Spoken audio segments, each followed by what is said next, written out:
अब ये चीज़ अगर मैं सोचूं तो कई बार तो मुझे भी लगता है कि बहुत जल्दी हो गया, लेकिन अगर देखें तो इसके पीछे मैंने लगभग 5 साल लगा दिए तैयारी करने के।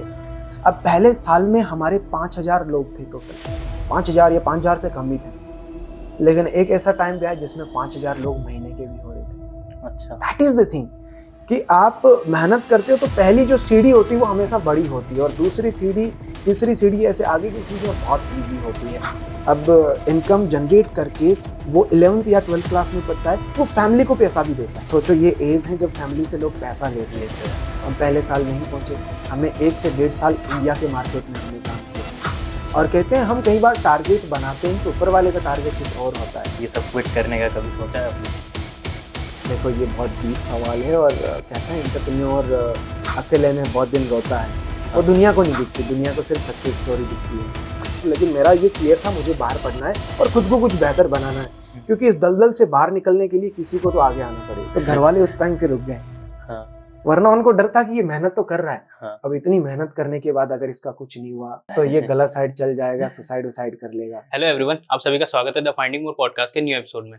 आज का ये एपिसोड बहुत ही इंस्पायरिंग होने वाला है, बिकॉज आज के इस एपिसोड में हमारे साथ मिस्टर आदित्य चौधरी सर जुड़े हैं, जो कि स्पॉटिनेट के फाउंडर है। स्पॉटिनेट एक ऐसा प्लेटफॉर्म है जहाँ पे फ्रीलांसिंग से रिलेटेड, स्किल डेवलपमेंट से रिलेटेड, बिजनेस टिप्स से रिलेटेड डिफरेंट कोर्सेज अवेलेबल रहते हैं, वो भी मिनिमल कॉस्ट में। आदित्य सर के बारे में डिटेल में बताया जाए तो इन्होंने 23 साल की उम्र में ही अपना करोड़ों का बिजनेस एस्टेब्लिश कर लिया है, जिनके लिए इन्हें नेशनल इंटरनेशनल अवार्ड्स भी मिले हैं। सो इस एपिसोड में हम आदित्य सर की जर्नी के बारे में जानेंगे कि कैसे उन्होंने इतनी कम उम्र में ही अपना इतना बड़ा एम्पायर एस्टेब्लिश किया है। सो बने रहिए हमारे साथ इस एपिसोड में।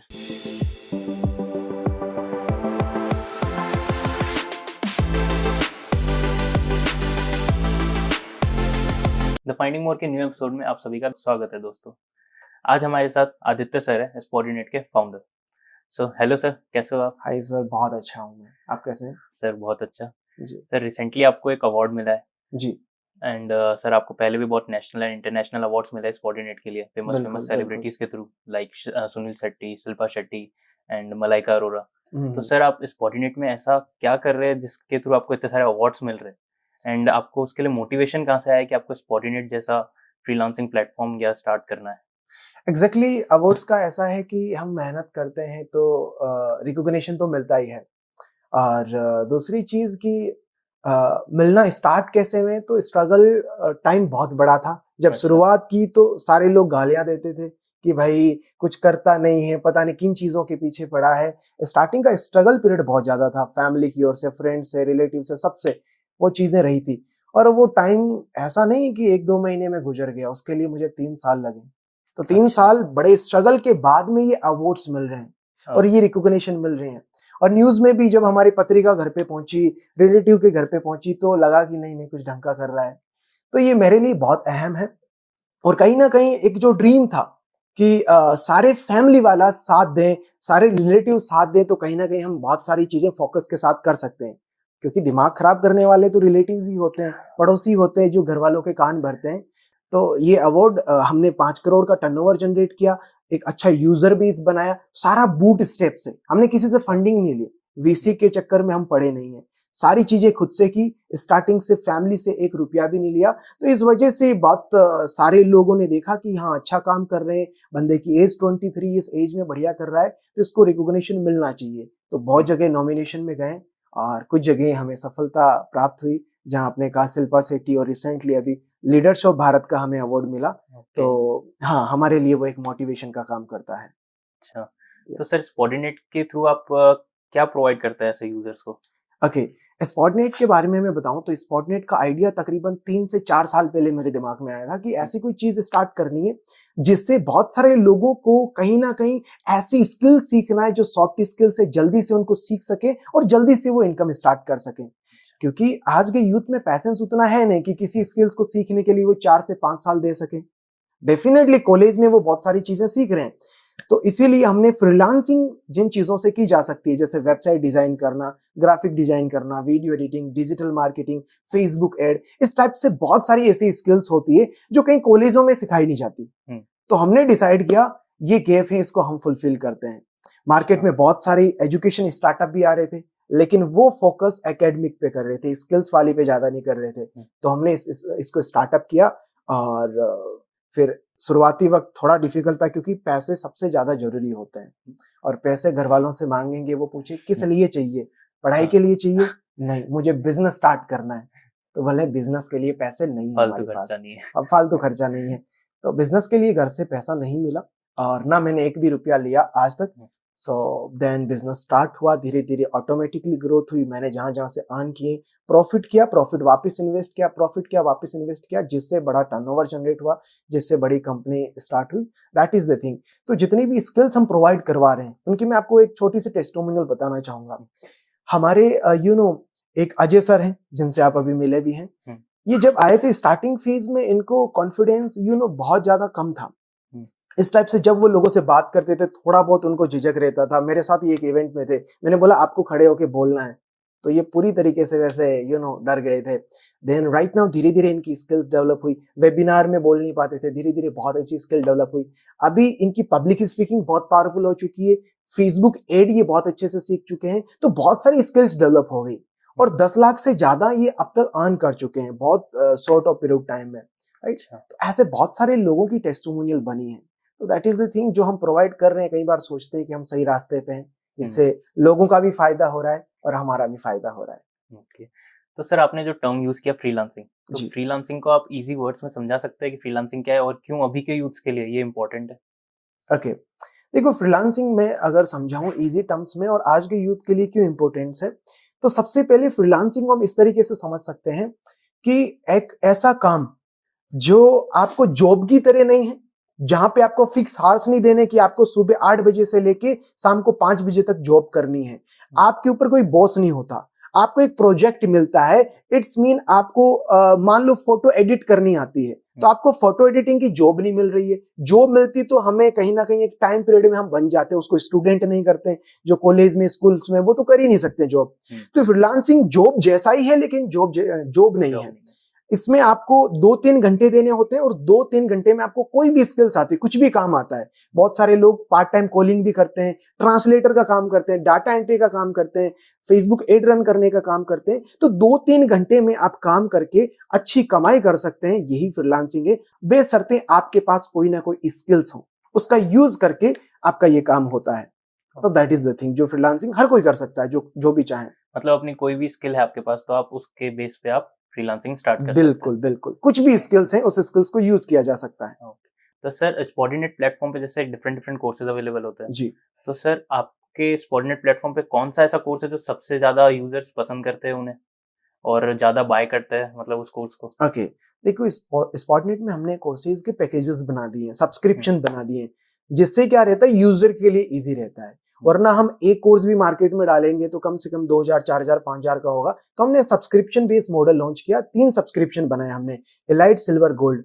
तो हमने गोल्ड में जितने भी कोर्सेज हैं वो सारे का एक्सेस दे दिया हमने, जिसमें सबसे ज्यादा जो यूजर्स पसंद करते हैं वो एक यूट्यूब जीरो टू हीरो और एक कम्युनिकेशन स्किल्स एफिलिएट का कोर्स भी पसंद करते हैं। साथ ही साथ डिजिटल मार्केटिंग को लेके बहुत ज्यादा क्रेज है, क्योंकि ये डिजिटल मार्केटिंग टर्म्स हर जगह बंदा सुना होता है कि यार डिजिटल मार्केटिंग अच्छा है, कहीं बाकी क्रिएटर से भी सुनता है, चारों ओर इसका बहुत अच्छा माहौल है। तो डिजिटल मार्केटिंग काफी फेमस है अभी यूथ में, जो ज्यादा पसंद करते हैं। अच्छा, तो सर जैसे आप जो कोर्सेज प्रोवाइड कर रहे हैं तो उसमें जो भी टीचर होगा, जो भी मेंटर होगा, जो उन्हें पढ़ाता होगा, आप भी जैसे सर मेंटर है, आप भी पढ़ाते हैं, तो सर आप अपनी तरफ से जब पढ़ाते हो तो आप कौन सी चीजों पे इतना फोकस करते हो कि जैसे आप जो समझा रहे हो वो सामने वाले को कैसे समझ में आए? तो आप कौन कौन सी चीजों का ध्यान रखते हो उस टाइम पे कोर्स? ओके, देखो सबसे पहले जितने भी हमारे ट्रेनर्स हैं वो सारे यूथ हैं। आज तक बहुत सारे लोग इंग्लिश नहीं सीख पाए। इंग्लिश पहली क्लास से लेके 12th तक और कॉलेज में भी थी। अब पढ़ाई तो 12 साल की, फिर भी इंग्लिश क्यों नहीं सीख पाए? इसका सबसे बड़ा रीजन ये है कि इंग्लिश जो पढ़ाने वाले थे वो इस तरीके से पढ़ाते थे कि तुम रट लो और पास हो जाओ, और बड़े बोरिंग तरीके से पढ़ाते थे। उसमें इंटरेस्ट किसी का जगता ही नहीं था, किसकी विल पावर नहीं होती थी कि मैं इसको सीखूं और ये मेरे आगे काम आएगी। लेकिन वहीं स्पोकन सेंटर हम ज्वाइन करते तो बंदा 3 महीने 6 महीने इंग्लिश सीख जाता है। तो वो एक टीचिंग का एक नया मेथड होता है, वही मेथड हम यूज करते हैं कि बंदा किस तरीके से, जो यूथ है, जो स्टूडेंट है, वो कैसे समझ सकता है, इजी टर्म्स में, अच्छे एग्जाम्पल से, प्रैक्टिकल लाइव उनको चीजें दिखाए। क्योंकि थ्योरी में कहीं ना कहीं वो चीजें विजुअलाइज नहीं कर पाता, अगर उसके सामने प्रैक्टिकल चीजें दिखाए तो वो विजुलाइज कर पाएगा और दिमाग में सारी चीजें फिट हो जाएगी कि हाँ इस एक्शन से ये चीज होती है और ऐसे करने से ये होता है। तो सारी चीजें उसको स्टेप से वो प्रैक्टिकली हम बताने की कोशिश करते हैं जिससे वो आसानी से सीख सकता है। अच्छा जी तो सर अगर कोई यूजर उसको आपके कोर्स में साइन अप करना है जी। या फिर आपका कोर्स लेना है तो वो कौन सा प्रोसीजर फॉलो करेगा आपके कोर्स में एनरोल होने के लिए? इसके लिए बड़ा सिंपल प्रोसीजर है। पहले दिन से हमने वेबसाइट से काम स्टार्ट किया ओके और 90,000 यूजर्स तक हम वेबसाइट पे ही थे, लेकिन अब हमने ऐप लॉन्च कर दिया है। तो हमारा जो एप्लीकेशन है, आप प्ले स्टोर पे स्पॉटनेट आप सर्च करेंगे तो एप्लीकेशन भी मिल जाता है, या आप गूगल पे सर्च करते हैं स्पॉटनेट तो आपको हमारा वेबसाइट मिल जाता है। वेबसाइट पे जाते ही आपको पैकेजेस दिख जाते हैं, कोर्सेज दिख जाते हैं और साथ ही साथ लोगों की टेस्टिमोनियल दिख जाती है। ऐप में हमने फीचर दिया कि सारी चीजें बंदा पहले सीख ले, उसके बाद स्टार्ट करें कि कौन सी चीज कैसे करनी है, कोर्सेज कैसे काम करते हैं, प्रोफाइल कैसे बनती है, साइन अप कैसे होता है, सारे स्टेप हमने ऐप में रखे हैं। एक सेक्शन बनाया हाउ टू डू, जैसे हम देखते हैं बाकी एप्स में भी होते हैं, तो इसलिए सारी प्रोसेस उनके लिए हमने इजी कर दी है। अच्छा तो सर जैसे आपने बताया अभी तक आपने कम्युनिटी बना ली 90 के अराउंड मेंबर्स जी की, तो सर आपने इतने मेंबर्स की कम्युनिटी बनाई और इतने सारे कोर्सेज जो अवेलेबल किए, तो सर इस ये सब आपने किया कैसे इतना बड़ा? अब ये चीज अगर मैं सोचूं तो कई बार तो मुझे भी लगता है कि बहुत जल्दी हो गया, लेकिन अगर देखें तो इसके पीछे मैंने लगभग 5 साल लगा दिए तैयारी करने के। अब पहले साल में हमारे 5,000 लोग थे टोटल, 5,000 या 5,000 से कम ही थे, लेकिन एक ऐसा टाइम भी आया जिसमें 5,000 लोग महीने के भी हो रहे थे। अच्छा दैट इज द थिंग कि आप मेहनत करते हो तो पहली जो सीढ़ी होती है वो हमेशा बड़ी होती है और दूसरी सीढ़ी, तीसरी सीढ़ी, ऐसे आगे की सीढ़ियां बहुत इजी होती है। तो यही हमारे साथ चीज हुई। हमने पहले 3 कोर्सेज से शुरुआत की और पहले पूरे साल सिर्फ 3 कोर्स थे, फिर 4वें, 6वें, 8वें, 10वें, 15वें, अभी हमारे पास अराउंड 20 कोर्सेज हैं जिन पे हम डील कर रहे हैं, क्योंकि बहुत सारे लोगों को एआई भी सीखना है, एआई के क्या क्या यूज कर सकते हैं। तो ये चीज है, तो हम एआई के भी बहुत सारे कोर्स हैं जो लोगों के लिए अभी लेके आए हैं और भी बहुत सारी चीजें। तो that is the thing sir, धीरे धीरे सारा कारवा बनता गया। तो सर जैसे फ्रीलांसिंग है, जी तो फ्रीलांसिंग के क्या क्या बेनिफिट्स हो सकते हैं, बोथ मतलब personally and professionally both? Okay. अब फ्रीलांसिंग के अगर मैं फायदे समझाऊं तो एक ऐसा इंसान जो 9 to 5 जॉब करता है और उसकी डिसेंट सैलरी है, 25-30 हजार कमाता है वो, लेकिन वो चाहता है कि मैं थोड़ा और एक्स्ट्रा कमाऊं, तो उसके लिए फ्रीलांसिंग बहुत अच्छी काम करती है। उसके पास कोई भी स्किल्स हो, वो 2 घंटे अपने लैपटॉप पे बैठता है और उस 2 घंटे में काफी लोग ऐसे हैं जो 10 से 15 हजार महीने के बना लेते हैं। और काफी स्टूडेंट है। अब एक चीज देखिए, जो बंदा 12th क्लास में पढ़ता है, 10th में पढ़ता है, 11th में पढ़ता है, उसके पास भी 2-3 घंटे मिल जाते हैं, लेकिन उन 2-3 घंटे में वो कोई स्किल्स है तो उनको सही इस्तेमाल कर सकता है, वरना रील स्क्रॉल करते हैं आज के लोग, बहुत एडिक्शन है। तो टाइम वेस्ट करने से अच्छा उसको यूटिलाइज करके अपनी स्किल्स भी इनहेंस हो रही और बढ़िया पैसे भी कमा रहे। तो पहला बेनिफिट है कि बंदा पैसे अच्छा कमा सकता है, 2 घंटे यूज करके 1 से 2 घंटे लगते हैं। और दूसरा बेनिफिट है कि उसकी स्किल्स अच्छी डेवलप होती है, क्योंकि एक स्किल्स है उसको इनहेंस करने के लिए उसमें प्रैक्टिस करनी पड़ेगी। कहते हैं प्रैक्टिस मेक परफेक्ट, तो स्किल्स है प्रैक्टिस। आप जब आपके पास प्रैक्टिकल काम आता है तभी होती है, क्योंकि हम कैमरे से पहले होते हैं तो एक अलग जोन होता है, जब कैमरे के सामने हम प्रैक्टिस करते हैं तो हमारा अलग जोन होता है, और जो जितनी ज्यादा बार कैमरे के सामने प्रैक्टिस करेगा उतना ज्यादा बढ़िया होता है। तो that is the similar thing. तो ये यूथ के लिए बहुत अच्छी चीज है, यूथ कॉन्फिडेंट होता है, उसकी माइंड की अच्छी ग्रोथ होती है। That is the very important thing. तो हर किसी को फ्रीलांसिंग जरूर करनी चाहिए। ओके तो सर फ्रीलांसिंग जैसे इतना अगर हाइक पे है अभी जैसे, जी, तो सर आपके अकॉर्डिंग कौन कौन से ऐसे प्लेटफॉर्म है जहाँ पे फ्रीलांसिंग का यूज कर सकते हैं, या फ्रीलांसिंग के लिए अगर अपन कोई क्लाइंट ढूंढते हैं, जैसे कोई बंदा है उसको अगर फ्रीलांसिंग करना है और उसने वहां पे जाके अप्लाई किया, तो वो अप्लाई करने के लिए कौन से प्लेटफॉर्म पे जाए जहाँ पे उसे अच्छे से अपने जो भी क्लाइंट्स है वो मिल सके? अब देखो, बाकी जगह मैं देखता हूँ कि लोगों को फ्रीलांसिंग करने के लिए डिफरेंट डिफरेंट प्लेटफॉर्म पे जाना पड़ता है, इंतजार करना पड़ता है कि हमारे पास क्लाइंट आएंगे। लेकिन हमारे प्लेटफॉर्म में कुछ चीजें अलग है। हम उनको सिखाते हैं कंटेंट क्रिएशन। आपने भी देखा होगा रील्स पे, इंस्टा शॉर्ट पे या कहीं ना कहीं कि बहुत सारे लोग बिफोर एंड आफ्टर एडिटिंग के वीडियोस लगाते हैं, उसकी वजह से उनके पास बहुत जल्दी क्लाइंट आ जाते हैं। ऐसा क्यों है? क्लाइंट को उसका काम दिख गया। अब बंदे को कंटेंट क्रिएशन आ रहा है तो उसको दिख रहा है कि ये अच्छा काम करता है, और अगर अच्छा आप कंटेंट क्रिएट कर रहे हो, अच्छा आप काम करते हो, तो आपके वीडियोस वायरल होंगे, क्लाइंट तक ऑटोमेटिकली पहुंच जाएंगे, जिसमें आपको किसी का वेट नहीं करना पड़ेगा, क्लाइंट को वेट करना पड़ेगा। वो बोलेगा मेरे को इससे ही काम करवाना है। That is the thing. एक नॉर्मल वीडियो एडिटर 100 रुपए पर मिनट या 200-300 रुपए पर मिनट वीडियो के चार्ज करता है, लेकिन जो बिफोर आफ्टर वाले ऐसे चला रहे हैं एडिट करके, वो 1000 रुपए पर मिनट के भी चार्ज करते हैं। आप सोचो, अब क्लाइंट के दिमाग में ये चीज क्लियर है कि ये इतनी इतनी चीजें एडिट अच्छे से कर सकता है, ऐसे इफेक्ट लगाएगा। सो इसीलिए हम कंटेंट क्रिएशन पे फोकस करते हैं और सबको सिखाते हैं। और स्टार्टिंग में कहीं ना कहीं लोगों को कॉन्फिडेंस नहीं होता और एक इंसेंटिव नहीं मिलता व्यूज का, कि भाई व्यूज आ नहीं रहे। तो हमने स्पॉटनेट में एक इनकम लॉन्च की कि आप कंटेंट क्रिएट करो, अगर अच्छा कंटेंट आपका होगा तो हम आपको पे करेंगे, जिससे बहुत सारे लोग कंटेंट क्रिएटर निकलने लगे कि हमें पैसे भी मिलेंगे, व्यूज नहीं आएंगे तो डिमोटिवेट ही नहीं होना। एक मोटिवेशन का ये साधन है कि स्पॉटनेट हमें पे करेगा, हम कंटेंट देते हैं कि इस बारे में कंटेंट बनाओ, तो धीरे धीरे कंटेंट क्रिएशन की जर्नी उनकी बेहतर होती जाती है। That is the thing sir. तो आपके इतने सारे यूजर्स है जैसे स्पॉटनेट के, तो सर आप उन यूजर्स में से किसी एक यूजर की सक्सेस स्टोरी शेयर करेंगे? ओके, ऐसे अगर कहें तो बहुत सारे लोगों की सक्सेस स्टोरी है, terms of skill development, terms of income. अभी हमारे पास मैं अगर 100 लोगों की बताऊं तो आपने 0 to 100 CR किया, तो वैसे ही अगर कोई और एग्जांपल हो जैसे आपके स्टूडेंट्स में। ओके, 0 to 100 CR अभी किया नहीं है, हमारा विजन है डेफिनेटली जल्दी ही हो। अब अगर मैं देखूं कि नेपाल में एक लड़का था सानुसा, अभी भी है।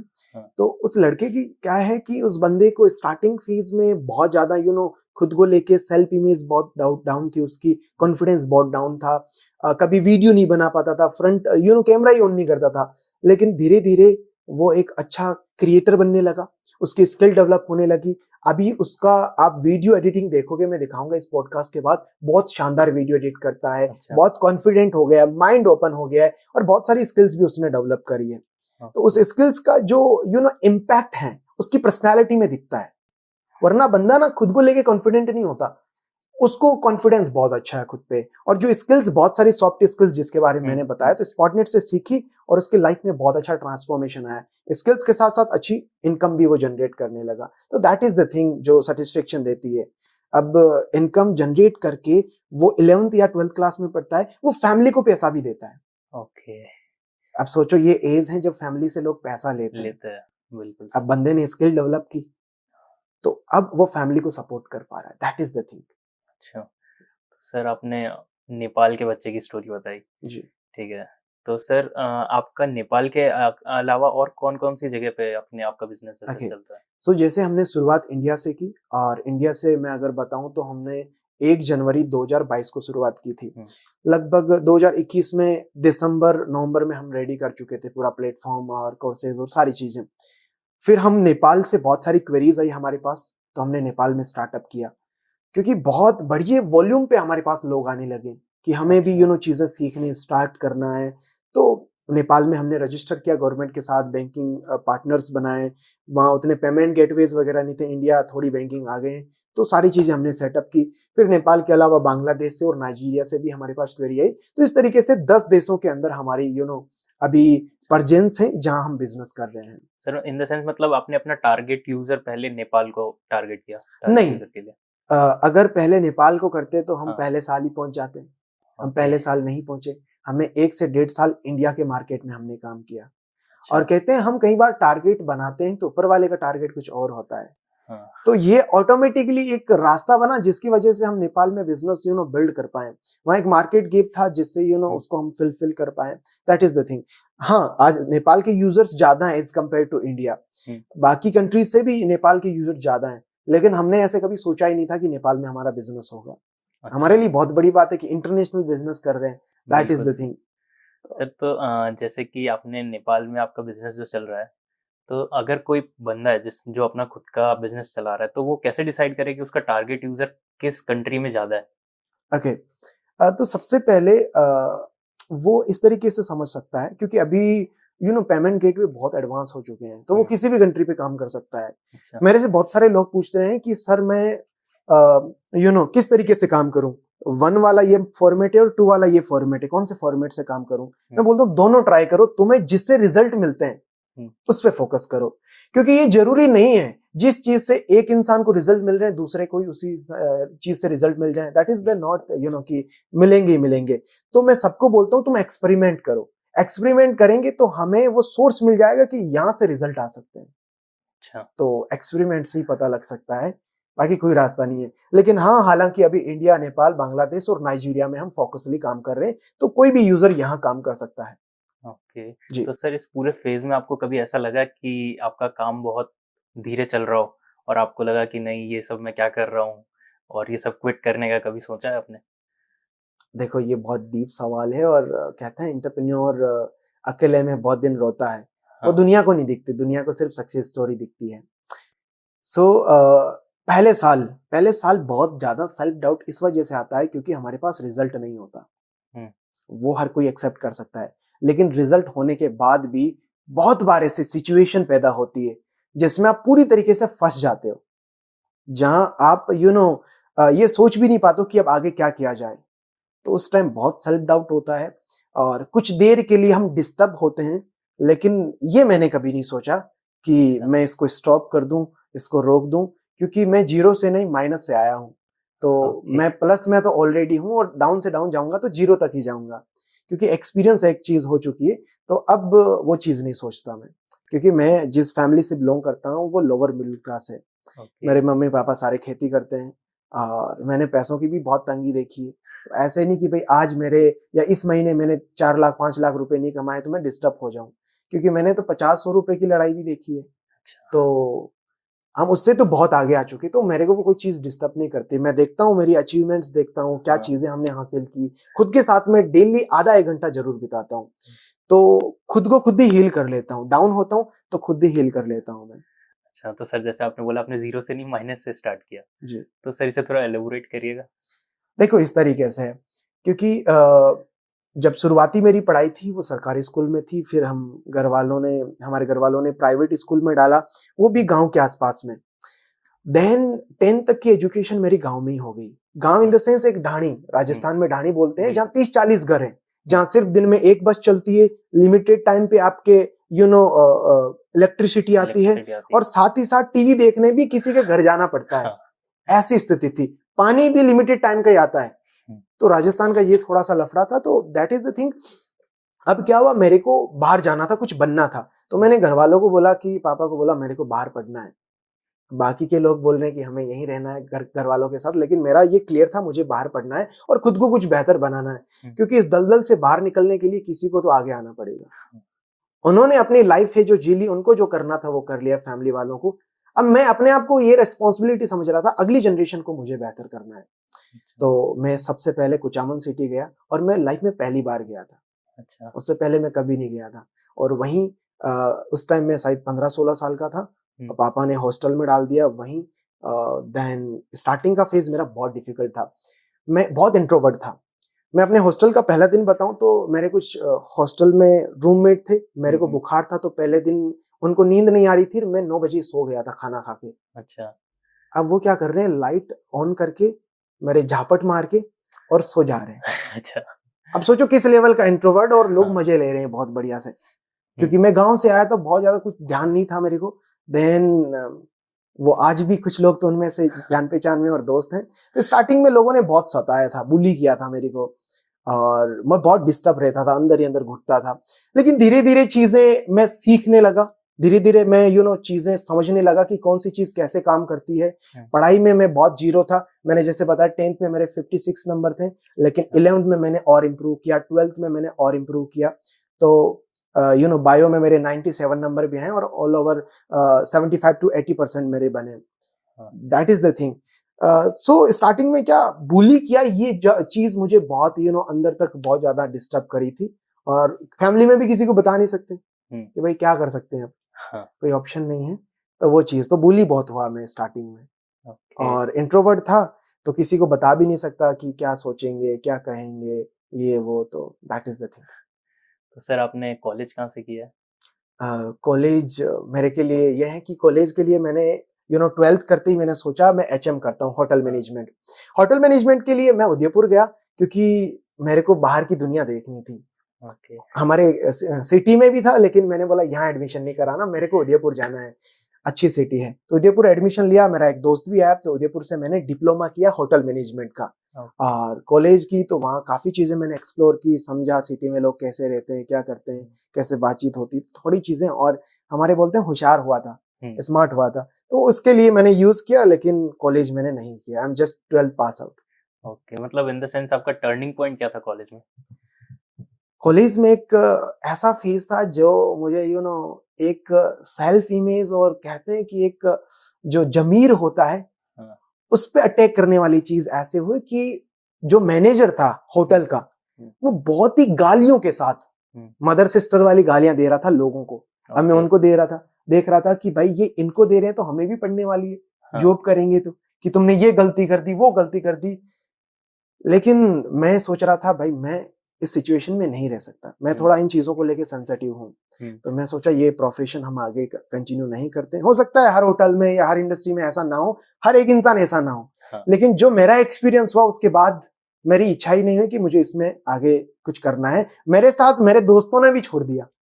हम सारे ग्रुप ने एक साथ ग्रुप ड्रॉप आउट किया था। अच्छा। तो that is the thing, hotel management को ड्रॉप आउट कर दिया, फिर आगे की एजुकेशन नहीं की हमने। सर जब आपने कॉलेज ड्रॉप आउट किया तो सर आपकी फैमिली के थ्रू आपके ऊपर बहुत प्रेशर पड़ा होगा कि क्यों कॉलेज छोड़ा, तो सर आपने वो फेस कैसे सहा है फिर से? ओके, देखो फैमिली से प्रेशर तो आया, लेकिन जैसे कि मैं ऐसा समझता हूँ फैमिली पे कोई भी प्रेशर आता है वो सीधा बच्चे पे डालती है, और फैमिली पे डालते हैं सारे रिलेटिव पड़ोसी कि तुम्हारा लड़का क्या कर रहा है, तुमने भेजा था पढ़ाने को, पढ़ लिया क्या, बन गया क्या मैनेजर, ये वो। तो टोंट बहुत मारते हैं बाहर वाले, और वो घर वालों को चुपते हैं। फिर घर वालों को अपना गुस्सा निकालने के लिए उनको बच्चा ही दिखता है, उस पर वो गुस्सा निकालते हैं। मैंने बिल्कुल क्लियर शब्दों में अपनी फैमिली को अपने ड्रीम्स बताएं, और मैंने बताया कि मुझसे जॉब नहीं हो सकती, मैं जॉब नहीं कर सकता। तो बोलेगा फिर क्या करेगा, तुम्हारी फैमिली में किसी ने बिजनेस किया है क्या, सबने किया, कोई जॉब बुरी थोड़ी होती है। बहुत फायदे बता देते कि हमारे उस अंकल जी का लड़के की एयरफोर्स में लग गई, उसमें जॉब लग गई तो सेठ है, कितनी गांव में इज्जत हो गई। लेकिन मेरा पता नहीं माइंडसेट था, तो फैमिली वालों से प्रेशर तो था, लेकिन मैं इग्नोर करने लगा। मैं उनकी बातों को सीरियस नहीं ले रहा था एक टाइम के बाद। लेकिन फिर उन्होंने मुझे जबरदस्ती एयरफोर्स की कोचिंग के लिए भेजा, और कोचिंग में एडमिशन करवाया, रूम हॉस्टल का सेटअप करवाया, और बोला कि पढ़ाई कर। और मैं बोलता हूँ फॉर्चुनेटली मेरा सिलेक्शन नहीं हुआ। ऊपर वाले की कृपा रही कि सिलेक्शन नहीं हुआ, 2 नंबर से रह गया। उसमें 34-35 मेरिट थी और मेरे 32.75 आए थे, तो नंबर नहीं आया। तो मैं खुश, फैमिली वाले बहुत दुखी कि इसका नंबर नहीं आया, कैसे छोड़ के आया। मेरे को कसम दी थी कि तू ईमानदारी से पेपर दे के आएगा, ऐसे नहीं कि वहां घूम के आ जाए। कोटा एग्जाम था मेरा कि घूम के नहीं आना है। तो मैंने अपनी ईमानदारी से दिया, लेकिन जितने क्वेश्चन आ रहे थे बाकी को मैंने छड़ा ही नहीं। मैंने बोला फालतू के तुक्के मारने ही नहीं है, तो इसलिए मेरा सिलेक्शन नहीं हुआ। देन बोले कि क्या करना है, तो मैं 1 साल तक स्पॉटनेट से रिलेटेड इस टाइप की चीजों की रिसर्च कर रहा था। वो टाइम मेरे लिए बहुत ज्यादा डेंजर था, क्योंकि मैं दिन में काम नहीं करता था, रात में मैं बैठता था 10 बजे से लेके 2-3 बजे तक नोटबुक पेन रिसर्च करता था। मुझे पता आज के टाइम पे वैल्यू नॉलेज की है, जितना नॉलेज ले सकते हो, जितने फील्ड का ले सकते हो उतना बेहतर है। तो मैं हर चीज टॉपिक उठाता, उसके बारे में लिखता, गूगल पे, विकिपीडिया पे, यूट्यूब पे, जहां मिल जाता था वहां नॉलेज लेता था। फॉर एग्जाम्पल एक छोटा सा टॉपिक हो गया कम्युनिकेशन स्किल्स, यूट्यूब पे सर्च करेंगे तो वीडियो आएगा। एक नॉर्मल इंसान 1 वीडियो 2 वीडियो देखेगा, मैं 100 वीडियो एक टॉपिक पे देखता था। कंपेयर करते थे। हाँ, हर चीज में नया मिलता था, आर्टिकल्स देखता था, गूगल पे कुछ ना कुछ मिलता था, जिससे मेरे को नॉलेज बढ़ गया, हर चीज की समझ हो गई, जिससे मेरे पास जवाब आ गए। पहले मैं किसी को जवाब नहीं दे पाता था, और उस टाइम पे फिर टेंशन स्ट्रेस बहुत ज्यादा, क्योंकि स्लीप साइकिल पूरा बिगड़ गया था, हेयर फॉल होने लग गए, थोड़े थोड़े व्हाइट हेयर आने लग गए। तो ये बोला ये टेंशन से ऐसे नहीं सुसाइड कर ले। तो घर वाले उस टाइम फिर रुक गए, वरना उनको डर था कि ये मेहनत तो कर रहा है, अब इतनी मेहनत करने के बाद अगर इसका कुछ नहीं हुआ, गलत साइड न चला जाए, तो ये गलत साइड चल जाएगा, सुसाइड कर लेगा। तो फिर घर वाले कुछ नहीं कहने लगे। फिर हमने स्पॉटनेट को स्टार्ट किया, धीरे धीरे सारी चीजें हुई। तो स्टार्टिंग फेज में इसी वजह से घर वालों ने कभी पैसे नहीं मांगे। वरना एक वक्त के बाद घर वाले बोलते भाई तू काम कर रहा है, तुम्हारे साथ वाले सारे कमा रहे, तू नहीं कमा रहा, पैसे ला, पैसे दे। तो वो मैंने मेहनत करी, मेहनत उन्होंने देखी, तो फिर पैसे नहीं मांगे स्टार्टिंग के 1 साल तक। तो दैट इज द थिंग, वो पीरियड ऐसा इस तरीके से रहा मेरा। ओके, तो सर आपने स्पॉटिनेट का जो इतना बड़ा आपका टीम्स है, इतनी बड़ी जो टीम है, उन सबको आप हैंडल कैसे करते हो सर? देखो कहते हैं कि एक फ्लो और एक सिस्टम होता है, तो हैंडल ऑटोमेटिक हो जाती है। कहते हैं कई बार, अगर हम एग्जांपल लें कि एक ऑस्ट्रेलिया छोटी सी कंट्री है, छोटी सी कंट्री से अपना देश हैंडल नहीं हो रहा, श्रीलंका से अपना देश, मैं किसी को ऑफेंड नहीं कर रहा हूँ, सारी कंट्री अपना अच्छा कर रही है, लेकिन एक भारत जैसा इतना बड़ा देश वो भी तो कोई चला रहा है, सिस्टम की वजह से चला रहा है। किसी भी चीज को रन करने के लिए सिस्टम काम करता है। तो जो हमने प्रोसेस बिल्ड किया है उस प्रोसेस में बंदा आता है और उस प्रोसेस से गुजरता है, तो सारी चीजें ऑटोमेटिक उसी तरीके से काम करती है। तो process and system is the king. तो हम कुछ भी नहीं है। टीम साइज क्या है सर? टीम साइज अगर हम एज ए जॉब में देखें, अभी हमने काफी लोग कम कर दिए हैं, लेकिन हाईएस्ट हमारी जो टीम साइज रही है वो 24 पीपल की रही है। तो उस टाइम हमने बहुत सारे लोगों को हायर किया, लेकिन धीरे धीरे समझ में आया कि हम आउटसोर्स ज्यादा काम करें और हायरिंग वाले कम रखें, क्योंकि ये चीज भी फ्रेंकली पिछले 1 साल में मुझे ये फील हुई कि जिसको जॉब पे रखते हैं वो बड़ा इजी फील करता है। हमारे फिक्स हैं, लेकिन जिसको फ्रीलांसिंग पे रखते हैं, आउटसोर्स काम करते हैं, वो बढ़िया करके देता है कि और काम आएगा। तो अभी ज्यादातर लोगों से हम आउटसोर्स करते हैं। अच्छा, तो सर जैसा कि आपने बताया था कि आपको जो प्राइजेस मिले थे जी, वो आपने बहुत ही कम उम्र में जो आपने इतना सारा रेवेन्यू अर्न किया है उसके बेसिस पे मिले, आपके जो आपका मॉडल देखा स्पॉटिनेट का उसके बेसिस पे मिले। तो सर जब आपने कभी सोचा था स्पॉटिनेट स्टार्ट करने से पहले कि आपको इतने बड़े लेवल पे प्राइज मिलेगा या इतने फेमस सेलिब्रिटीज के थ्रू प्राइज मिलेगा आपको? जी देखो, अगर मैं इस बारे में मैं आपको बताऊं तो स्टार्टिंग में जब हमने स्पॉटनेट स्टार्ट किया था उस टाइम पे ये था कि कुछ ना कुछ करके इसको बढ़िया जरूर बनाएंगे, लेकिन कुछ लोग बोले 1 महीना चलेगी स्पॉटनेट, तो अच्छा, देखना बंद हो जाएगी। बोले 1 महीना चलेगी, 3 महीना चलेगी, 6 महीना चलेगी, 1 साल से ज्यादा चल ही नहीं सकती। आज हमें 2.5 साल हो चुके हैं। हम सरवाइव कर गए, क्योंकि हमें सरवाइव करना आता है और हम मेहनत करते हैं और मेहनत करना हमें आता है। अब जो प्राइजेस और अवार्ड्स हमें मिले तो मुझे कहीं ना कहीं ये चीज देख के पहले प्राउड हुआ, लेकिन जब मैं अवार्ड फंक्शन में और भी लोगों से मिला जो मेरे से कम उम्र के हैं और उनके जो अचीवमेंट है, मैं अपने एक फ्रेंड की स्टोरी शेयर करता हूँ जिसका नाम है आदित्य। अभी हिस्ट्री टीवी पे और इंडिया गॉट टैलेंट में काफी में आ रखा, मेरे साथ ग्लोबल एसडीजे अवार्ड में वो मिले थे। जो कार्ड थ्रोइंग का एक उनके अंदर आर्ट है, उनके पास 4 Guinness book of the world record है, मेरे पास तो एक भी नहीं है। और उनकी एज 21-20 के आसपास है। इतनी कम एज में इतनी बार टीवी पे आ रखा है, इतनी बार रिकॉग्निशन मिल रखी है। तो मैं समझता हूँ अभी मुझे बहुत कुछ करना है। उससे भी कम छोटी उम्र में मैं उसी अवार्ड में रेणुका पंवार से मिला, जो एक सिंगर है जिसके सॉन्ग्स पे 1-1 बिलियन व्यूज गए हैं। 52 गज का दामन काफी लोगों ने सुना होगा, फेमस है। और भी बहुत सारे पॉपुलर है। वो 19 ईयर ओल्ड है। तो फिर मुझे लगा भाई हमने बहुत उम्र ले लिए, 22-23 साल में जो अचीव किया, लोग 17, 18, 19 साल में इससे ज्यादा अचीव कर रहे हैं। तो दुनिया में लोग बहुत अचीव कर रहे हैं, लेकिन काफी लोगों को ये चीज बहुत बड़ी इसलिए लगती है क्योंकि कहीं ना कहीं उन्होंने उतना एक्सप्लोर नहीं किया, दैट्स वाई। और मुश्किल भी इसीलिए लगती है क्योंकि ऐसे एग्जाम्पल नहीं जानते। अगर किसी इंसान के पास 50 ऐसे एग्जाम्पल होंगे जो इस तरीके से सक्सेसफुल हो गए या अचीवमेंट ले लिए, तो उसको मुश्किल नहीं लगता, उसको लगता है मैं भी कर सकता हूँ। तो ये चीज है। तो पहला अचीवमेंट था सुनील शेट्टी से, मैं उनकी मिमिक्री करता था, सनी देओल सुनील शेट्टी की। तो अवार्ड मिला तो मैं बहुत नर्वस था। मुझे एकदम बहुत ऐसे लगा कि किस तरीके से मैं जाऊंगा। पहला अवार्ड सुनील शेट्टी सर से मिला, फिर सीमा संदेश, दैनिक भास्कर, राजस्थान पत्रिका, इनमें आर्टिकल भी छपे कि 22 साल की उम्र में इनको ये अवार्ड मिला। और दैट इज द थिंग। तो वो मेरे लिए काफी इम्पोर्टेंट था। ओके, तो सर आपने उनसे और कुछ भी पूछा था, जैसे बात हुई थी आपकी उनसे? वहाँ हमारा रिजोर्ट ही था, तो उसमें बिग बॉस के एक नोटियाल थे, वो भी थे, और भी बहुत सारे लोग थे। तो पहले अवार्ड में तो बोलने की भी हिम्मत नहीं हुई क्योंकि खुलते नहीं है। बाकी के जो अवार्डीज थे उनसे भी उतनी बात नहीं की, क्योंकि पहली बार हम जाते हैं नई जगह, थोड़ा मैं सहमा हुआ सा था, क्योंकि मेरे लिए सारी चीजें नहीं थी। अगर कोई बॉम्बे में रहता तो उसके लिए ये नॉर्मल था। मैंने अवार्ड फंक्शन और वैसे लाइटिंग, वैसा सेटअप भी पहली बार देखा था।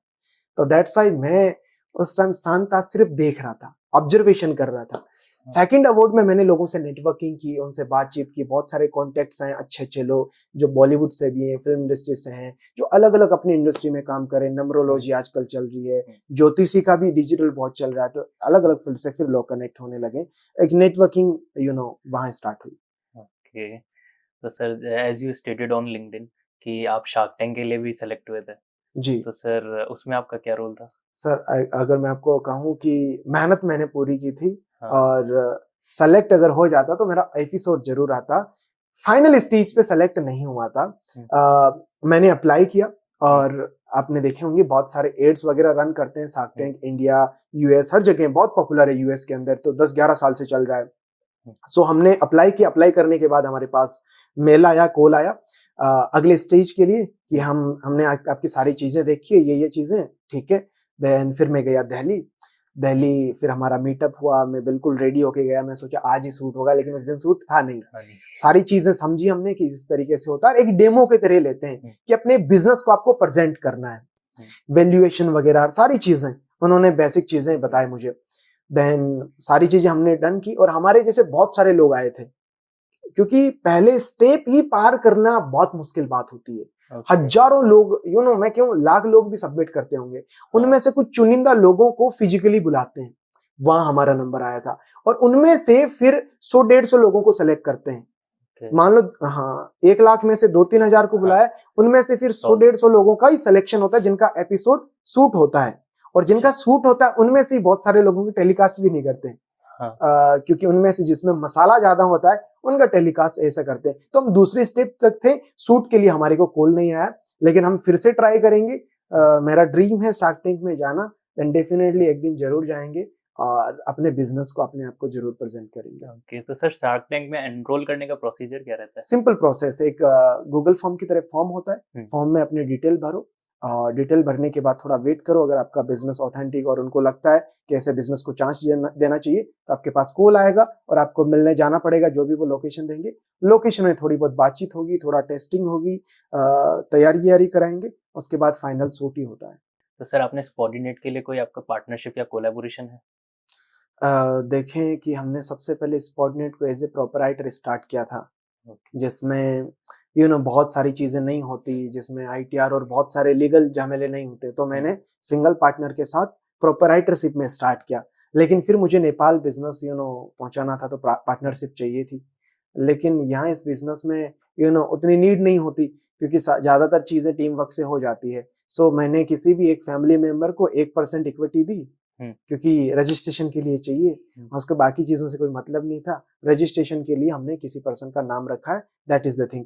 कोलैबोरेशन में ऐसे बात करूं तो स्टार्टिंग से भी मुझे ये पता था कोलैबोरेशन जितने ज्यादा करेंगे उतनी ज्यादा रीच हमें मिलेगी। तो हाँ, कोलैबोरेशंस के लिए हमने कुछ यूट्यूबर से कांटेक्ट किया, तो उन्होंने हमारे लिए कंटेंट भी बनाया और प्रमोट भी किया। ये चीजें और प्रमोशंस को और कोलैबोरेशन को लेके अब हम बहुत ज्यादा कॉन्शियस हैं। तो अभी तक हमने ज्यादा नहीं किए, लेकिन अब ज्यादातर लोगों के साथ हम ओपन है कोलैबोरेशन करने के लिए, क्योंकि पहले कॉन्फिडेंस भी नहीं था कि यार कोलैबोरेशन हमसे कोई करेगा क्या। ये प्रॉब्लम थी स्टार्टिंग में, सेल्फ डाउट था कि हम अभी पूरी तरीके से तैयार नहीं, हमें ऐसा लगता था। लेकिन अब लगता है, अब कॉन्फिडेंट है कि अब हम कर सकते हैं। तो बहुत सारे कोलैबोरेशंस ऐसी फीलिंग हर टाइम आती है। जी, ऐसी फीलिंग बिल्कुल वो सर जब आप अपने लिए आप जब अपने टीम मेंबर जब सेलेक्ट करते हैं, तो सर आप उनमें क्या क्वालिटीज देखते हैं? स्टार्टिंग में तो मैं इस तरीके से फ्रस्ट्रेट था कि कोई आदमी मिल जाए कैसा भी, बस आदमी हो 8-10 घंटे मुझे दे दें, क्योंकि मैं 3 आदमियों का काम करता था। देखो स्टार्टिंग में पे आउट्स में करता था, लोगों को ज्वाइनिंग में लगाता था, ट्रेनिंग में देता था, और कुछ ट्रेनर भी थे। ज्यादातर सारी चीजें सोशल मीडिया हैंडल में करता था, कंटेंट क्रिएशन में करता था, जितनी चीजें होती है, झाड़ू पोछा भी मैं ही लगाता था। ऐसा समझ लो कि ऑफिस में मालिक भी ये और सारे काम करने वाले ये। तो स्टार्टिंग फेज में मैं इसलिए बहुत ज्यादा डिस्टर्ब था कि मुझे अब कुछ लोग रखने हैं। तो फिर धीरे धीरे मैंने इंटरव्यूज लिए। स्टार्टिंग में कुछ गलत लोगों को हायर किया, फिर उनको फायर करके अच्छे लोगों को भी हायर करना पड़ा। स्टार्टिंग में मैं इंटरव्यूज ले रहा था, तो एक पर्सन था जिसकी 31 ईयर एज थी। अच्छा। उसने मुझसे एक सवाल किया, तो मेरे को ये हमेशा याद रहता है। उसने मुझसे सवाल किया, आप सैलरी दे दोगे क्या? क्योंकि मैं बहुत 22 ईयर ओल्ड और 30 कि हाँ, नहीं ऐसा गलत मत समझिए, क्या कई बार इश्यू आ जाता है। तो मैं बस आपसे पूछ रहा हूँ, आपकी एज भी बहुत छोटी है। तो फिर मैं ये समझ गया कि मेरे से ज्यादा एज वाले लोग जमेंगे नहीं, वो मेरे पे राज ज्यादा करने की कोशिश करेंगे, एक्स्ट्रा दिमाग लगाएंगे।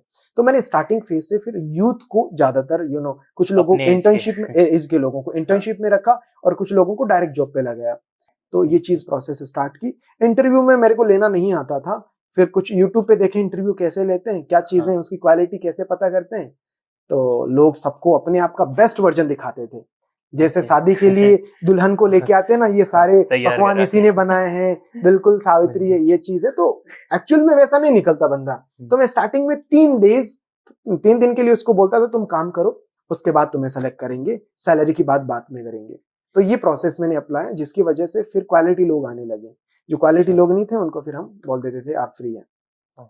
तो ये प्रोसेस काम में लिया। सर आपकी कंपनी की वैल्यूएशन क्या है? सर वैल्यूएशन और वीसी के चक्कर में अभी तक हम गए नहीं हैं, और वैल्यूएशन के सिर्फ बहुत सारे अलग अलग पैमाने होते हैं। हाँ। तो अभी वैल्यूएशन बिल्कुल हमें पता नहीं है, लेकिन हाँ शार्क टैंक में जाएंगे तो वैल्यूएशन बढ़िया लेके आएंगे, राइट?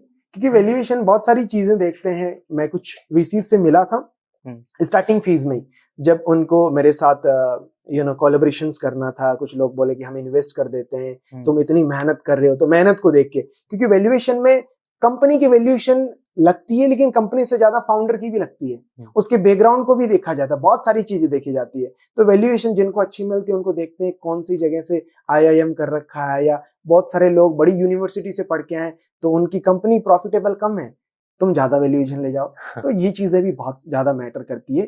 तो आई होप हम कभी भी इन्वेस्टमेंट नहीं लेंगे स्पॉटनेट में, कुछ नए स्टार्टअप्स करेंगे। अभी बहुत सारे स्टार्टअप्स और भी चल रहे हैं, तो उनमें डेफिनेटली हम नए पार्टनर्स और वैल्यूएशन जरूर करेंगे, ताकि और बहुत सारे लोग हमारे को सपोर्ट कर सकें बिजनेस को ग्रो करने में। तो सर आप अभी स्पॉटनेट को फ्यूचर में कहाँ पे देखना चाहते हैं? मैं देखना चाहता हूँ मैक्सिमम कंट्रीज में पहुंचे, मैक्सिमम लैंग्वेज में, और मैक्सिमम लोगों को हेल्प आउट कर सके। स्पोर्ट को मैं इस तरीके से देखता हूँ कि अगर कोई भी पर्सन स्पॉटनेट में आता है तो उसकी इनिशियल लेवल पे एक ग्रोथ होती है, उसकी पर्सनालिटी बिल्ड होती है। उसकी पर्सनालिटी बिल्ड होने के पीछे हमारे कोर्सेज का जितना हाथ है उतना ही हाथ है एक माहौल का, क्योंकि उस माहौल में लाइक माइंडेड लोग मिलते हैं। क्योंकि हमारी जैसी सोच है, हमारी जैसी सोच के 10 लोग, 50 लोग, 100 लोग मिलते हैं, तो एक अलग तरीके का डिस्कशन होता है, अलग तरीके का माइंडसेट होता है, वो बहुत इंपॉर्टेंट होता है, जिसकी वजह से बंदा कॉन्फिडेंट फील करता है और अपनी जो प्रोडक्टिविटी होती है वो बढ़ा पाता है। दैट्स वाई तो ज्यादातर लोगों की हेल्प करना चाहते हैं। अच्छा, तो सर आप जैसे आपने बताया आप फ्यूचर में कहाँ पे देखना चाहते हैं अपनी कंपनी को, तो सर इसके लिए आप अभी से क्या क्या प्रोसीजर अप्लाई करते हो जैसे उसके ऊपर? ओके, जैसे कहते हैं कि किसी भी चीज को हासिल करने के लिए हमें मेहनत तो करनी पड़ती है और अलग अलग डायरेक्शन में करनी पड़ती है। तो अभी जितनी मुझे डायरेक्शन दिख रही है, हम सोशल मीडिया पे ज्यादा से ज्यादा प्रेजेंस बना रहे हैं, जिससे हम ज्यादा से ज्यादा लोगों तक रीच आउट हो पाए। और दूसरी चीज, हम अपने कंटेंट और जो एजुकेशन सिस्टम है इसको बिल्ड करने पे और इसको पावरफुल बनाने पे हम फोकस कर रहे हैं। क्योंकि इस एजुकेशन सिस्टम में आने के बाद बहुत सारे लोग अपने आप को ऐसे फील करते हैं कि यहाँ तो लोग इंग्लिश भी बोलते हैं, मुझे तो अंग्रेजी नहीं आती। तो कोई भी बंदा किसी भी बैकग्राउंड से आता हो, वो स्पॉटनेट में आके अपनी स्किल्स को डेवलप कर सके और अपने आप को बेहतर बना सके। यस। तो सर आप कुछ टिप्स शेयर करना चाहोगे उन स्टूडेंट्स के लिए जिनको फ्रीलांसिंग स्टार्ट करनी है, और मतलब वो कैसे स्टार्ट करें फ्रीलांसिंग की जर्नी अपनी? सबसे पहले अगर आपको फ्रीलांसिंग स्टार्ट करनी है तो आपको चुनाव करना होगा कि मुझे कौन सी स्किल्स पे फ्रीलांसिंग करनी है। क्योंकि मैं ऐसे काफी फ्रीलांसर को जानता हूं जो बहुत कम पैसे कमाते हैं और स्ट्रगल करते हैं। रीजन क्या है कि उनके पास 15 स्किल्स हैं, 20 स्किल्स हैं। उनको बोले तुम क्या कर दोगे, वीडियो एडिटिंग कर दोगे क्या? हाँ कर लूंगा। ग्राफिक डिजाइनिंग कर लोगे? कर लूंगा। उनको सारी चीजें आती है तो वो एक्सपर्ट किसी चीज में नहीं है। तो आप एक चीज में एक्सपर्ट बनो। अगर एक एक्सपर्टीज होगी तो स्किल्स आपको बहुत आगे ले जाएगी। तो एक चीज चुनो और उसमें एक्सपर्टीज हासिल करो। एक्सपर्टीज हासिल करने के बाद दूसरा मैं आपको टिप्स देना चाहूंगा, जैसे मैंने इस पॉडकास्ट में बताया कि कंटेंट क्रिएशन आपको करना पड़ेगा, आपको अपना काम दिखाना पड़ेगा। अगर आपका काम दिखा लोगों को तो आपके पास क्लाइंट ऑटोमेटिक आएगा। और तीसरी चीज मैं ये कहना चाहूंगा कि एक वक्त के बाद जब हमारे पास बहुत सारे क्लाइंट आते हैं तब हम उनकी वैल्यू नहीं करते हैं, तो फिर धड़ाम से फिर नीचे गिर जाते हैं। फिर कोई भी हमारे पास नहीं आता, हमारे काम की वैल्यू रहती है लेकिन लोग नहीं आते हैं। तो आपका व्यवहार हमेशा बढ़िया रखो, जिसकी वजह से आपका काम बढ़िया होगा। That is the thing. बाकी स्किल डेवलप कर ही लेंगे लोग तो ऑटोमेटिकली रास्ता उनको आगे ले जाएगा। अच्छा, that is the thing. Sir आप जब इतनी बड़ी कंपनी बना ली आपने, तो सर आप उस फेज में जैसे बोलते हैं ना कि जब अपन कुछ डेंजर सिचुएशन में होता है जी, तो रात में नींद नहीं आती है तो वैसे ही जब आप ये कंपनी, आप जब इतना बड़ा अच्छा चल रहा था आपका, जब सब कुछ अच्छा ग्रो कर रहा था, जब बहुत कुछ अच्छा होता है तब भी नींद नहीं आती है बिल्कुल सही कि है। अगले दिन क्या होगा होता ये है। सोच के। तो सर आपके साथ जब ऐसा होता था आप उन सिचुएशन को कैसे हैंडल करते हो? दोनों सिचुएशन में आपने परफेक्ट कहा। अच्छा नहीं चल रहा हो तो भी नींद हाँ। नहीं आती, और अच्छा ज्यादा हो जाता है तो भी नींद तो नहीं भी आती है। नींद नहीं आती है।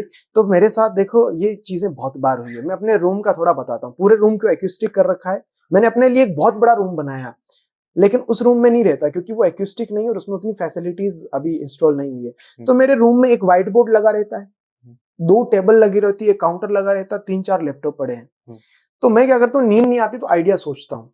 अच्छा। तो मैं लिखता हूँ कि इस चीज को ऐसे ऐसे कर सकते हैं, बिजनेस को और ऑटोमेट कैसे कर सकते हैं, बिजनेस में क्या क्या कमियां रह रही, इंप्रूवमेंट कहाँ कर सकते हैं। पूरे बिजनेस को एनालाइज करता हूँ। मैं देखता हूँ एक यूजर के दृष्टि से ये बिजनेस कैसे अच्छा है, इसमें क्या कमियां हैं, अगर कोई इस बिजनेस में बुराई निकाल सकता है तो क्या निकाल सकता है, क्या लूप होल है। तो मैं पूरी तरीके से सोचता हूँ अगर खराब चल रहा होता है तो, क्योंकि क्यों खराब चल रहा है, कोई ना कोई तो रीजन है, वरना चीजें खराब, हमारी हेल्थ खराब होती है कोई रीजन की वजह से होती है, ऐसे तो नहीं होती कोई ना कोई मिस्टेक हुई है हमसे, पेट दुख रहा है तो खाना सही नहीं खाया हमने। तो वैसे ही बिजनेस में खराबी आती है तो मैं पूरी चीजें एनालाइज कर लेता हूँ। तो एक ऐसा पॉइंट मिलता है कि मैं यहाँ गलती कर रहा हूँ, फिर मैं उसको सुधार लेता हूँ। तो जो चीजें सीखी है उसको रिपीट नहीं करना चाहिए, इस चीज पे मैं बिलीव करता हूँ। मतलब उस टाइम को भी आप पूरा कंज्यूम करते हो अपने काम में। हाँ, तो नींद नहीं आती रात को, मैं सुबह 3-4 बजे 5 बजे मैं थक जाता हूँ ना, तब नींद आती है। अच्छा। तो ये चीज तो होती है बहुत सर। स्ट्रगल फेज है सर आपका। हाँ, कह सकते हैं रहा अभी। बहुत स्ट्रगलिंग फेज रहा, अब तो सर सब सेटल हो चुका है। हाँ, सेटल हो चुका है, फिर भी एक अलग लेवल का प्रेशर आ जाता है कि इस सेटलमेंट को, जो सेटल हो रखी इन चीजों को मेंटेन करना। हाँ, क्योंकि जब कुछ नहीं होता ना, तब तो कोई देख नहीं रहा होता, किसी की एक्सपेक्टेशन नहीं होती हमसे। जब चीजें होती तो हर किसी की उम्मीदें जुड़ी होती है। तो अभी मेरे पे बहुत सारे लोगों की रिस्पॉन्सिबिलिटी है, तो इसलिए अभी प्रेशर अलग लेवल पे है।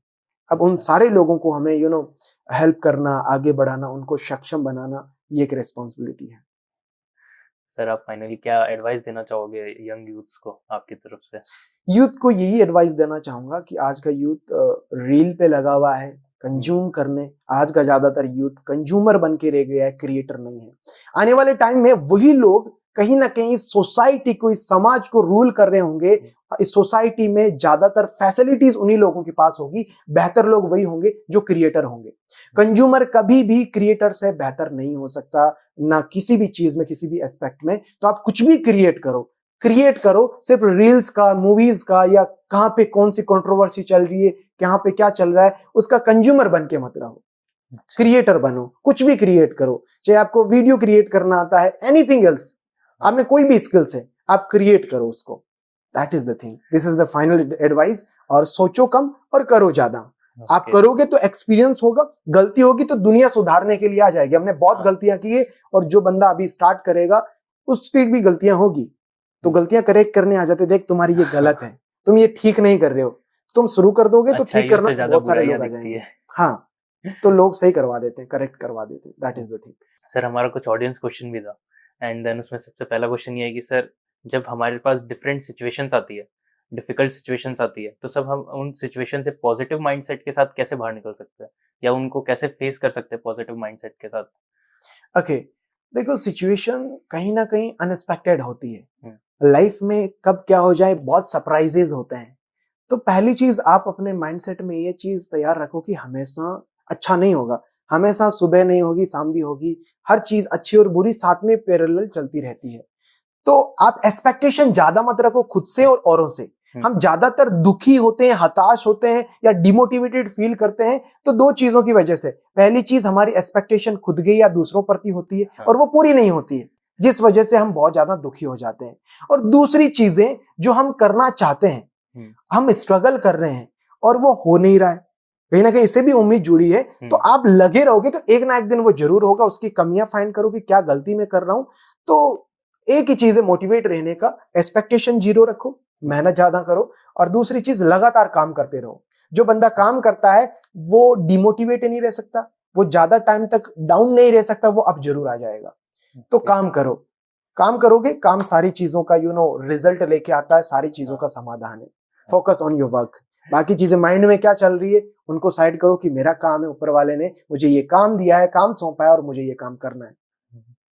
सर सेकंड क्वेश्चन ये था कि सर आप अभी इतने बड़े लेवल पे स्पॉटनेट को पहुंचा चुके हैं, तो सर आप अपना आइडल किसे मानते हो? देखो अभी बड़ा लेवल हो सकता है बहुत सारे लोगों को लगे क्योंकि किसी का बड़ा लेवल हो सकता है कि वो 1 लाख रुपए हाँ। महीना कमाए तो हो, किसी का 1 करोड़ हो, तो सबके अपने अपने लेवल्स होते हैं। तो मुझे ऐसा लगता है कि जस्ट लाइक मैंने जब स्टार्टिंग में शुरू किया था तो मुझे ये था कि मुझे अपनी लाइफ को बेहतर करना है। मैंने अपने आप को ये डिसाइड नहीं किया कि मुझे 50,000 कमाने हैं, 80,000 कमाने हैं या 5 लाख कमाने हैं, ऐसा नहीं। मुझे लाइफ को बेहतर करना था और अपनी पूरी फैमिली की लाइफ को बेहतर और बाकी जितने भी लोग कनेक्टेड हैं उनको भी बेहतर करना था। तो मैंने आइडियल बहुत सारे लोगों को माना। मैं उस टाइम बुक्स पढ़ा करता था, बहुत सारी बुक्स कि सोचिए और अमीर बनिए, thinks and grow rich, subconscious mind की पावर, बहुत सारी ऐसी किताबें, 0 to 1, ऐसी बहुत सारी किताबें हैं जो मैं उनको पढ़ता था। तो उनको पढ़ने से मेरे दिमाग में नए थॉट्स आने लगे और एक पॉजिटिविटी आने लगी, जिसकी वजह से नए रास्ते बने।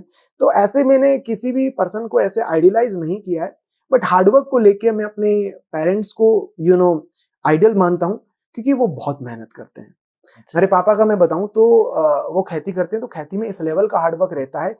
टेम्परेचर बहुत लो है, जहां हम रजाई से बाहर नहीं निकल सकते हैं, उस टाइम पे वो इंसान फंवारे उठाता है एक पानी में, जहां पूरा गीला गीला हो रखा है उसमें फंवारे बदल रहा है।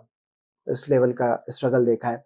मेरी मॉम सुबह से शाम तक काम करती रहती है, खेत में काम करती है, घर का काम करती है, हमारे सारे लोगों का ध्यान रखती है। तो उस लेवल की मेहनत, मैं सोच रहा हूँ मैं तो 5% भी नहीं करता, और मैं बोल रहा हूँ मेरी एक्सपेक्टेशन है, ये जो चाहा वो नहीं हुआ। वो इंसान तो कुछ चाहते भी नहीं और फिर भी पूरी जीवन काम करते रहे, वो कभी नहीं रुकते हैं। तो इसीलिए मैं मम्मी और पापा को ही आइडल मानता हूँ मेहनत को लेके, और यही बिलीव है मेहनत करते जाएंगे तो आगे पहुंच जाएंगे। बाकी बुक से इंस्पिरेशन मुझे मिली है। अच्छा, तो सर आप कोई बुक बताना चाहते हो जो जिससे इंस्पिरेशन मिलती हो अच्छी? देखो, सबसे पहले आप अगर माइंड पावर को इंक्रीज करना चाहते हैं, क्योंकि हम अपने दिमाग को समझते नहीं है। कहते हैं हम अपने दिमाग को कंट्रोल नहीं करें, हमारा दिमाग हमें कंट्रोल कर रखा है। वो इच्छाएं पैदा करता है कि चलो अभी मैं पढ़ाई नहीं करता हूँ, अभी रील्स देख लेता हूँ, 5 मिनट देखूंगा, ज्यादा नहीं देखूंगा, अभी इसका नया वीडियो आया, इसका वीडियो देख लेता हूँ, थोड़ी देर देखूंगा, तो फिर हमारा टाइम वैसे ही गुजर जाता है। तो आप कुछ हैबिट्स की बुक है, एक सबकॉन्शियस माइंड की बुक है, पावर ऑफ सबकॉन्शियस माइंड। इसको हर किसी को पढ़ना चाहिए। And think and grow rich, this is a really amazing book, जिससे आपके दिमाग की जो पावर है आपको पता लगती है कि आप सोचेंगे तभी अमीर बनेंगे। एक बंदा सोच रहा है मेरे साथ कुछ हो ही नहीं रहा है, मैं कुछ कर पा रहा नहीं हूं, मैं कुछ कर ही नहीं सकता, वो बंदा कुछ भी अचीव नहीं कर पाएगा। अगर हमारे दिमाग में पॉजिटिव थॉट्स बनेंगे तो पॉजिटिव एक्शंस होंगे, नेगेटिव थॉट के साथ नेगेटिव एक्शंस रहते हैं। That is the thing. तो power of subconscious mind and think and grow rich. और बिजनेस कर रहे हो तो 0 to 1 भी आप पढ़ सकते हैं। ओके, तो सर अभी नेक्स्ट क्वेश्चन ये था कि सर आपने इतनी कम उम्र में करोड़ों अर्न कर चुके हैं आप, तो सर आपको अभी कैसा फील होता है? देखो, हमने बहुत करोड़ों तो अर्न नहीं किए। अभी आगे जो ड्रीम्स हैं वो हैं कि जीवन में ऐसा भी समय है जिसमें जितनी भी चीजें हैं जो एक इंसान अचीव कर सकता है, वो सारी चीजें मैं क्यों अचीव नहीं कर सकता, मैं भी अचीव कर सकता हूँ। तो उसके लिए डेफिनेटली मैं मेहनत कर रहा हूँ। हो सकता है उसमें समय कितना लगे, काफी लोग ऐसे सोचते हैं मुझे तो 1 महीने 1 साल में अचीव करना। मैं सोचता हूँ कि लाइफ बढ़िया चल रही है, मेहनत लगातार करेंगे, डेफिनेटली अचीव एक ना एक दिन जरूर होगा। और हाँ, ये है कि देखो कि अचीव मैं बहुत कुछ नहीं किया हूँ। मैंने आपको बताया कि मेरे से भी कम एज में बहुत सारे लोगों ने बहुत कुछ अचीव किया है, तो मैं बहुत अचीव नहीं किया हूँ, अपने आप को ऐसे ही समझता हूँ। लेकिन जो लोग ऐसे मानते हैं कि अचीव किया, तो आप भी मेहनत करो, आप भी डेफिनेटली अचीव कर सकते हो। और जो लाइफ में चाहते हो, जो सोचते हो, वो एक ना एक दिन आपकी हकीकत जरूर बनता है। मैंने भी जो जितनी चीजें सोची थी वो हकीकत बनी, और उनसे कई गुना बेहतर बनी। अच्छा। हाँ, मैंने कभी नहीं सोचा था कि घर पे मैं 5 लाख रुपए भी दे सकता हूँ, लेकिन अभी मैंने अपना घर बनाया है, राइट। तो दैट इज द थिंग। घर वालों की जो डिमांड्स थी कि ये चीज होनी चाहिए, वो चीज होनी चाहिए, सारी चीजों में जैसी उनकी इच्छा थी, हर चीज वो टॉप की लेके आ रहे थे। एक चीज 1 लाख की भी मिल रही है और 25-30 हजार की भी मिल रही है, तो घर वाले 1 लाख वाली चूज कर रहे हैं कि बेस्ट वाली चूज करो। अब उनको कॉन्फिडेंस आ रखा है। ये अच्छी चीज है, क्योंकि आपके फैमिली वाले आपको लेके कॉन्फिडेंट हो, that is the really amazing thing. So मेरे ऊपर फैमिली का और ऊपर वाले की कृपा रही है, उनका आशीर्वाद रहा है, that's why achieve something else. छोटी सी चीजें अचीव की है मैंने। आई होप आगे और भी चीजें अचीव करते रहे। तो thank you so much sir हमारे इस पॉडकास्ट एपिसोड में आने के लिए। जी, thank you so much to you और इनवाइट करने के लिए। और मुझे बहुत अच्छा लगा और बहुत मजा आया आपसे बात करके, आपके क्वेश्चंस बहुत अच्छे थे और आई होप अपनी इन बातचीत से किसी को कोई आइडिया मिल जाए, इंस्पिरेशन Yes, मिल जाए, कोई काम करने का रास्ता मिल जाए, कुछ ना कुछ दिमाग में नए थॉट्स मिल जाएं, जिसकी वजह से वो अपना 1% भी जीवन बेहतर कर सके। तो हमारा ये पॉडकास्ट करना कहीं ना कहीं सफल है। बिल्कुल सर, बहुत यूजफुल रहेगा ये ऑडियंस के लिए। जी तो sir, thank you sir. Thank you so much sir, nice to meet you. Thank you. Thank you so much हमारे साथ इस एपिसोड में बने रहने के लिए। उम्मीद करते हैं आपको इस एपिसोड से बहुत सी चीजें सीखने को मिली होगी। और भी ऐसे इंस्पायरिंग पॉडकास्ट के लिए बने रहिए हमारे साथ। And don't forget to like, subscribe and share this channel.